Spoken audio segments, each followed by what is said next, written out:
खऱ्या अर्थानं आपण पाहिला तर तुषार मैदानाच्या आतमध्ये दाखल झालाय. गेम ऑन होते. पहिला चेंडू डबल करण्याकरिता पहिला बॉल पहिला तर अनिकेत नॉन स्ट्रायकर एंड वर आपल्याला पाहायला मिळतोय. तर केलाय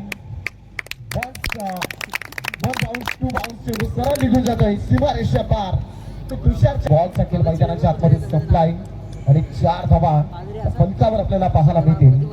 नेक्स्ट बॉल मैदानाच्या आतमध्ये चेंडूला थोडं सापडलं होतं. पाहायला मिळते कारण की या मैदानाची आउटफील्ड फार तेज पाहायला मिळते आणि ज्या ठिकाणी फिल्डिंग मध्ये थोडासा तब्दील बदल केला जातोय.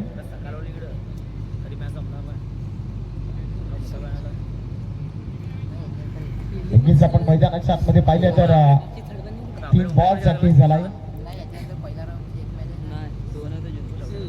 यावेळी स्लोअर फुल टॉस दिला होता. फिल्डर आहे ज्या ठिकाणी तुषारनं मी धावा घेऊ शकतोय. 4 बॉल आणि 8 धावा फलकावर आपल्याला पाहायला मिळतात. एकीचा फटका खेळायचा होता परंतु ज्या ठिकाणी आपण पाहिलं तर मिडो झेल तर सुटला बघा.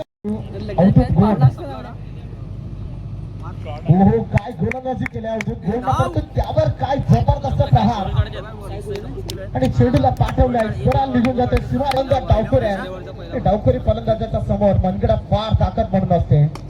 ऑन साइडला प्लॅन केलाय ज्या ठिकाणी लांबी